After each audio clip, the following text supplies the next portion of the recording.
There is a quiet reason why so many of us feel restless, even in moments that should bring peace.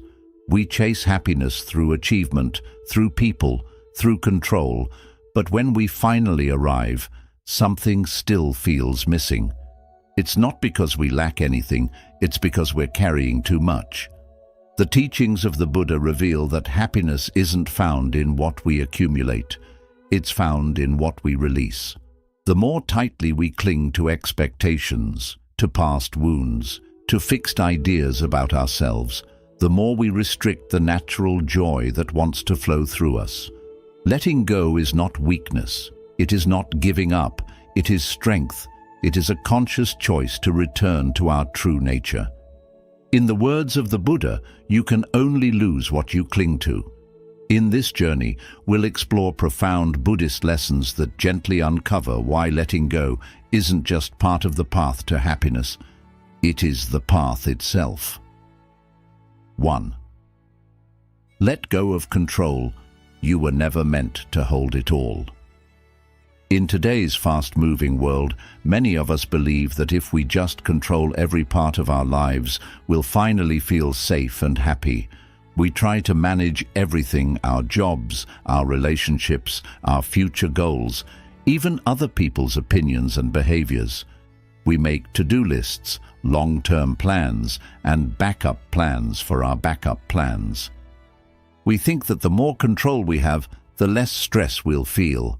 But in reality, this constant need to control everything only creates more stress, more anxiety, and more disappointment. Why? Because life is not something we can trap or shape perfectly to our liking. Life is like a river constantly flowing, shifting and changing. No matter how hard you try, you can't make the river stay still or bend to your will. Buddhism teaches us that trying to control the uncontrollable is one of the deepest sources of suffering. When we resist what's happening, we fight against reality. But the truth is, there is great peace in surrender. Letting go of control doesn't mean you stop caring. It doesn't mean you become lazy or give up on your goals. It simply means you stop believing that everything has to go exactly the way you planned in order for you to be happy. When you loosen your grip and allow life to unfold naturally, you begin to feel lighter inside. You learn to trust the flow of events, even when they don't make sense right away. You become more open to unexpected opportunities. You stop obsessing over problems and start responding to them with clarity and calm. And most importantly, you begin to live in the present moment, not trapped in fears about the future or frustration about the past. Letting go of control is not a weakness. It is an act of strength, of maturity, of deep inner wisdom. It means choosing peace over perfection. It means understanding that true safety doesn't come from managing everything around you. It comes from trusting that whatever happens, you will be okay. And sometimes the most beautiful moments in life arrive not when everything goes according to plan, but when you allow life to surprise you.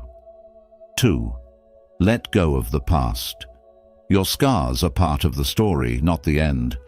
Almost everyone carries something from the past, a painful memory, a mistake, a betrayal, or a loss that still aches deep inside. Sometimes we keep replaying these moments in our minds, as if holding on to them will change what happened. But no matter how much we think about it, we can't go back and undo the past. The pain may have been real, but when we keep reliving it, we only continue to suffer. Buddhism teaches us that suffering doesn't come only from what happened to us, but from how tightly we hold on to it. The past is already gone, but our minds keep bringing it into the present, turning it into a burden we carry every day. Letting go of the past doesn't mean forgetting it or pretending it didn't hurt. It means understanding that what happened no longer has power over you unless you keep feeding it your attention. Every time you tell yourself, "I should have done better," or "I'll never recover from that," you're giving the past permission to shape your identity. But the truth is, you are not your pain. You are not your mistakes. You are not what happened to you. You are what you choose to become now, in this moment. Buddhism encourages us to practice acceptance, to agree with what hurt us, but to stop fighting against it. Accept that the pain existed. Accept that it changed you. But also accept that you no longer need to carry it like a weight on your shoulders. When you stop identifying yourself by your wounds, you begin to see that they were only one part of your story, not the whole book. Just like the lotus flower grows from muddy water, your growth often comes from the very places where you were broken. Letting go of the past is not about erasing your story. It's about choosing not to be trapped by it anymore. You can look back with compassion and say, "That part of me was hurting, but I'm healing now." You can honor your journey without letting your past define your future. And as you gently set down the burden you've been carrying, you make space for new experiences, new joys, and a lighter, more peaceful heart. 3. Let go of expectations. The world doesn't owe you your ideal version of it. One of the quietest ways we suffer is through our expectations. We carry around an invisible list of how life is supposed to be, how people should treat us, how our efforts should be rewarded, how quickly success should arrive, and how smoothly our days should unfold. And when reality doesn't match those invisible hopes, we feel disappointed, frustrated, or even heartbroken. But the truth is, the world doesn't exist to fulfill our expectations.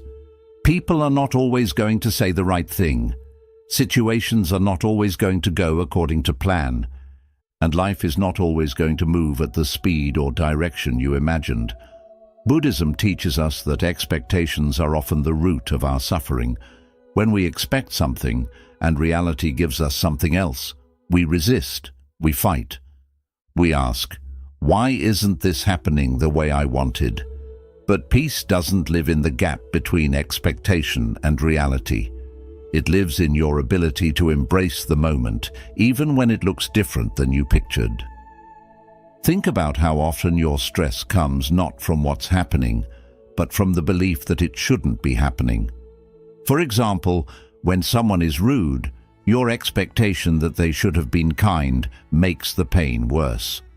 When a goal takes longer than you imagined, it's not just the delay, it's the expectation of speed that creates frustration. The tighter we cling to how things should be, the harder it becomes to see and accept how things actually are. Letting go of expectations doesn't mean you give up hope. It doesn't mean you stop dreaming or having standards. It means you stop demanding that the world obey your version of it. It means replacing the question, "Why isn't this happening the way I want?" with "What is life trying to show me right now?" It's about replacing control with curiosity and disappointment with acceptance. When you release your expectations, something beautiful happens. You begin to appreciate what's in front of you instead of mourning what's missing. You become more open to surprises, to learning, to being shaped by life, rather than constantly trying to shape it. And with that openness comes peace, not because everything is perfect, but because you're no longer wasting energy wishing it was. Let go of the shoulds. Let go of the rigid ideas of how things must unfold. Life will not always follow your script, but it is still full of meaning, wonder, and quiet beauty if you're willing to see it as it is not just as you expected it to be. 4th, let go of attachment. The more you cling, the more you suffer. We are born into this world with open hands, yet as we grow, we begin to close our grip around the things we think we need to be happy. We cling to people, possessions, titles, outcomes, and even emotions. We say, "This is mine, this must stay, this must never change." And so we hold tightly, fearing loss, fearing change, fearing anything that might take what we love away from us. But the deeper truth revealed by Buddhist wisdom is that all things are impermanent, nothing lasts forever, not your youth, not your job, not your loved ones, not your successes, not even your pain. Everything you see, everything you touch, everything you hold in your heart is in a constant state of change. When we fail to see this, we suffer. We become afraid of losing what we have, or broken when it inevitably slips away. The problem isn't that things change. The problem is that we expected them to stay. Attachment says, "I need this to feel whole." It creates a false belief that our happiness depends on keeping certain things close. But clinging is like trying to hold water in your hands. The tighter you squeeze, the faster it escapes. Buddhism doesn't ask us to stop loving or caring. It doesn't tell us to abandon joy or reject beauty. It teaches us to love more freely without chains. It invites us to hold things gently, knowing they are not ours to keep, but ours to experience. It reminds us that true peace doesn't come from locking things in place. It comes from flowing with life's natural rhythm of gain and loss, of coming and going. Imagine sitting by a river, watching leaves float by. Each leaf is a moment, a person, a chapter, a feeling. When we're attached, we try to grab the leaf and keep it. But the river keeps flowing, and when we refuse to let go, we get dragged. We suffer because we're not letting the current move. But when we sit with open hands, when we watch the leaf float by and smile with gratitude instead of fear, we align with the truth of impermanence. We accept that nothing stays, and we become free. This doesn't mean you stop loving the people in your life. It means you stop trying to possess them. It means you don't build your identity around things that can be taken away. You learn to love deeply without trying to trap the moment. You learn to care without fear. You learn to appreciate without clinging. And this kind of love, open, aware, present, is far more beautiful than the kind that comes from fear of loss. Letting go of attachment allows you to live with more joy, not less. You become lighter, more grateful, more alive to each passing moment. You stop needing things to be permanent in order to be meaningful. You stop fearing change and start welcoming it as a natural part of life. You begin to understand that happiness was never about owning, but about experiencing fully without grasping. So take a deep breath and loosen your grip. Life is always moving, always shifting. Let it. When you stop clinging, you stop suffering. And in that space of freedom, peace gently enters not because everything stayed the same, but because you finally stopped needing it too. 5. Let go of the inner critic. Your thoughts are not the truth. There is a voice inside your head that you hear every day, even when no one else is around. It whispers opinions about you, judges your actions, and labels your worth. This voice is often loud when you fail, when you feel uncertain, when you're vulnerable. It says things like, "You always mess things up, you're not good enough, or you don't deserve happiness." And because it's in your own mind, you start to believe it. You think, if I'm saying this to myself, it must be true. But here's what Buddhist wisdom gently reveals. You are not your thoughts. That voice is not your truth. It's simply a stream of mental habits formed by past experiences, fears, expectations, and pain. The mind is like a storyteller that never stops talking. It pulls from memory, from society, from old wounds and creates stories, some helpful, many harmful. It's not always trying to hurt you, but it is often trying to protect you from imagined dangers by keeping you small, safe, and hidden. It mistakes harshness for discipline. It confuses self-criticism with self-improvement. But constant judgment doesn't lead to growth. It leads to shame. And shame is like a fog that covers your inner light, making you forget how strong, beautiful, and capable you truly are. When you begin to observe your thoughts instead of automatically believing them, you create a sacred space. You start to notice patterns. You realize that many of your thoughts repeat, like a broken record playing old fears and outdated beliefs. You realize that these thoughts often contradict each other. One moment you're not doing enough, the next you're doing too much. You see how unstable the mind can be, how easily it jumps from praise to criticism, and then something powerful happens. You stop taking it so seriously. Buddhism teaches the practice of mindfulness not just to calm the mind, but to see it clearly. When you become the witness of your thoughts rather than their victim, you begin to reclaim your inner space. You realize there's a difference between a thought and the one who observes the thought. That observer in you, the quiet awareness, is who you really are. And that awareness is peaceful, wise, and deeply compassionate. It does not judge. It simply sees. Letting go of your inner critic doesn't mean pretending you have no flaws or refusing to improve. It means replacing punishment with understanding. It means responding to yourself the way you would to a dear friend, with kindness, patience, and encouragement. When you make a mistake, it's not a sign that you're broken.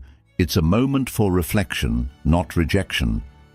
When you feel lost, it's not proof that you've failed. It's a call to reconnect, not to condemn.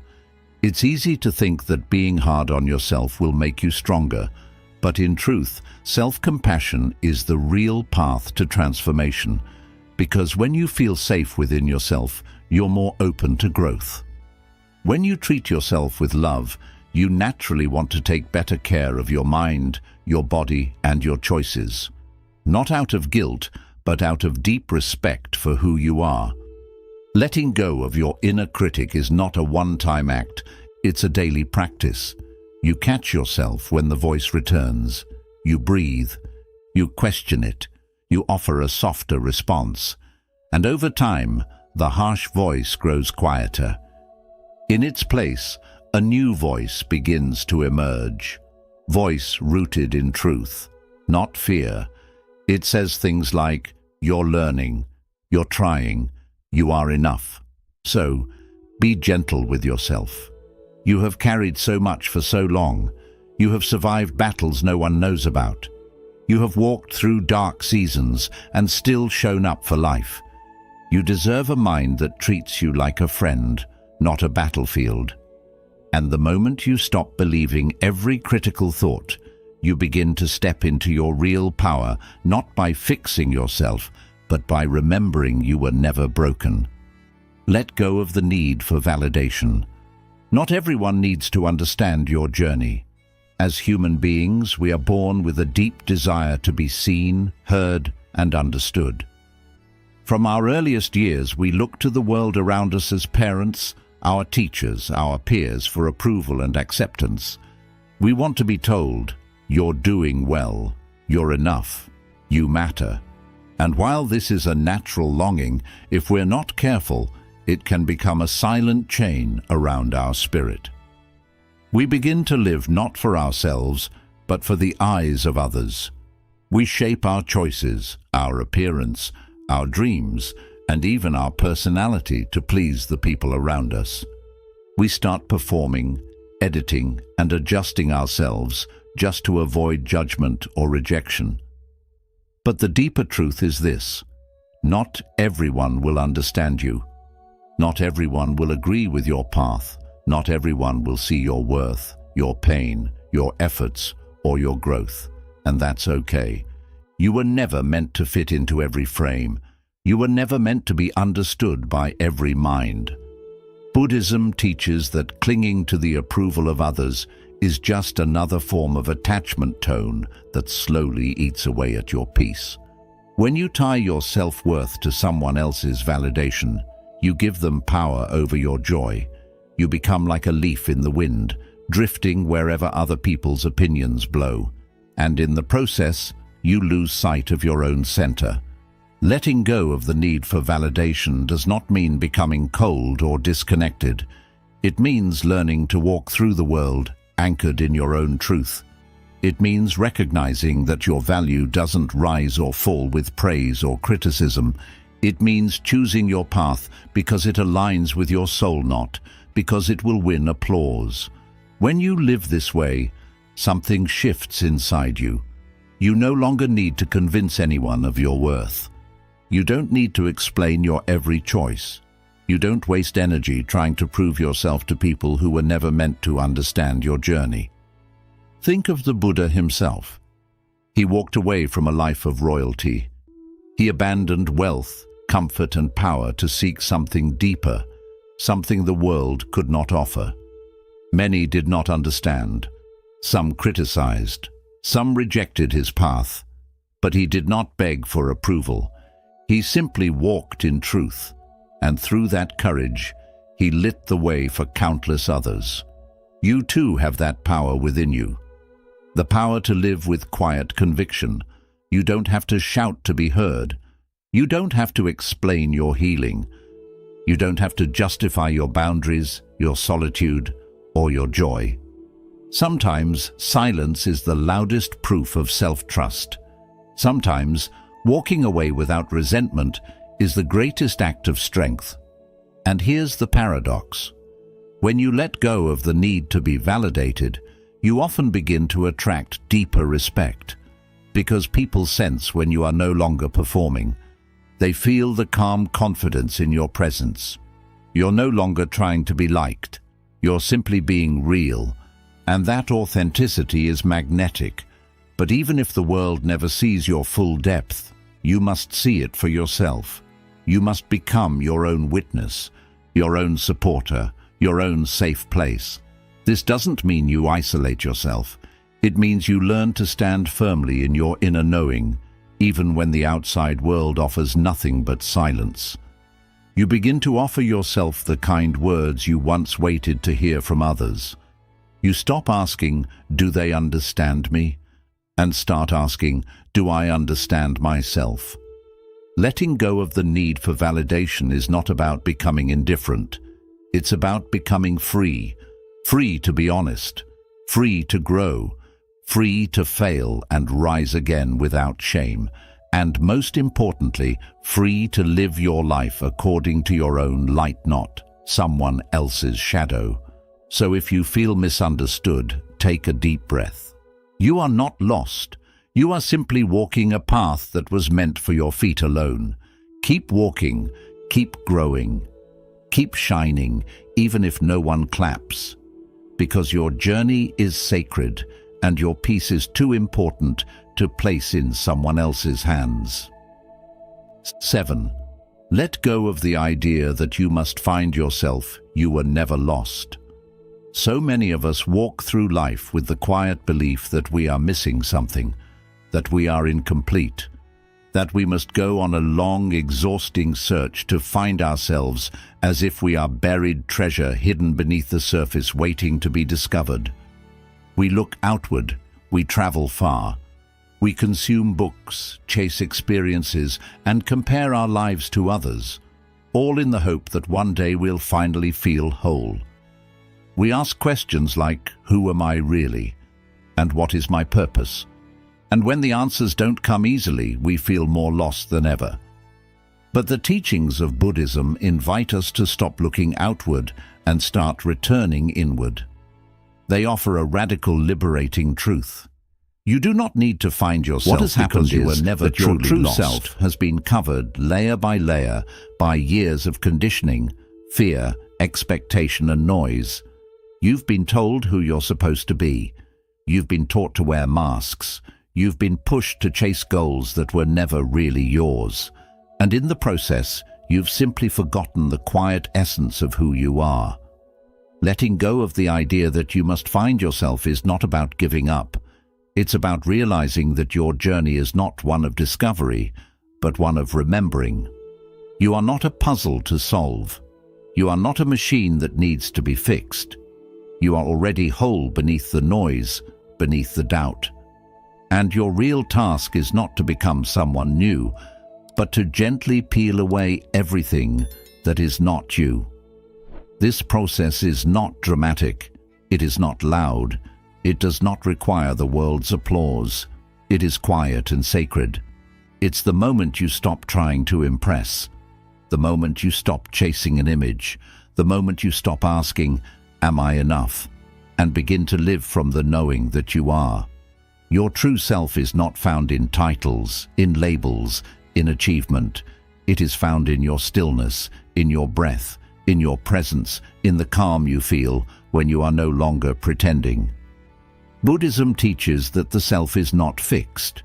It is not a solid object that can be pinned down and described. Instead, the self is like water, always flowing, always changing, always responding to its container. This means you don't have to stay the same. You don't have to hold on to the person you once were.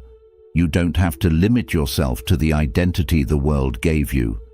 You are free to grow, to expand, to let go of what no longer fits. And in doing so, you come closer to your natural state, open, peaceful, and alive. Letting go of the need to find yourself also relieves a deep pressure. It means you no longer have to force clarity. You no longer have to chase big answers. You can stop grasping for something outside of you and begin simply being with yourself in silence, in acceptance, in the gentle unfolding of your life. Each day, each breath, each small decision is a way of coming home. You are not defined by your job, not by your past, not by your trauma or your achievements. You are not the version of yourself someone else sees. You are not the mask you wear when you feel afraid. You are not even your thoughts or your emotions. All of these are passing clouds, but beneath them you remain unchanged, steady, and enough. When you let go of the illusion that your worth is somewhere out there, you reclaim the peace that has always been in here. You stop waiting for some future version of yourself to give you permission to be happy. You stop postponing love, peace, joy. And you begin to live now with gentleness, with gratitude, with awareness. So pause. Let go of the chase. Breathe into this moment. You don't need to go find yourself. You simply need to return to the part of you that has always been here, watching, waiting, loving you through it all. That part of you is your truth. That part of you is your home, and it was never lost. It was only forgotten. 8. Let go of resistance. Peace begins when you stop fighting life. There is a quiet war many of us are fighting every single day. A war not against others but against reality itself. We resist what is. We push back against what's happening. We tell ourselves, this shouldn't be happening. It's not fair. It wasn't supposed to be this way, and in this resistance we suffer. Not because life is cruel, but because we are fighting with life rather than flowing with it. Buddhism teaches us that pain is inevitable, but suffering is optional. And suffering is born when we resist the present moment instead of accepting it with open arms. Imagine holding a rope that's being pulled tightly from the other end. The more you pull back, the more the rope burns your hands. But the moment you let go, the tension disappears, the pain stops. Life is often like that. We try to control outcomes. We try to undo what's already happened. We try to escape uncomfortable feelings, and in doing so, we tighten the rope. We create inner conflict where there could have been stillness. The mind says, this isn't right. It could have turned out differently. I don't feel prepared for this. When we believe thoughts like these, we put up a barrier between ourselves and peace. Letting go of resistance isn't about giving up or simply accepting everything that happens. Instead, it's about meeting life with openness, not with argument or struggle. It's about looking at what's right in front of you and saying, this is here. I may not like it. Maybe I don't understand it. Still, I choose to stop fighting it. Only when you stop pushing against what is, do you begin to see more clearly. When you resist, your thinking gets clouded with judgment, fear, and tension. But when you ease into acceptance, a new space opens up inside. In that space, healing can start, clarity can grow, and wisdom can gently guide you forward. Deep peace exists beyond surrender. This surrender isn't about giving up. It's about letting yourself move with life, growing through whatever comes, and learning from change. When you let go of the need to make life fit your own picture, you begin to see the good in what's already here. You start trusting that even the hardest parts of life have value, purpose, and teaching. What feels like chaos could actually be the beginning of transformation. What looks like a door closing might actually be guiding you somewhere better. Here's something people often forget. You don't have to like a situation to stop resisting it. You just have to stop arguing with it. Acceptance doesn't mean approval, it's recognition. It's being able to say, this is what's happening. Now, how can I meet it with calm instead of anger, with wisdom instead of worry? You do this by breathing with it, sitting with it, allowing it to be as it is for now. In that calm place, you can start making grounded, thoughtful choices instead of reacting from panic or stress. In Buddhism, the root of peace is taught to be non-resistance. Even if storms rage outside, your mind can be calm and steady inside, like the ocean floor. Stillness isn't about escaping life.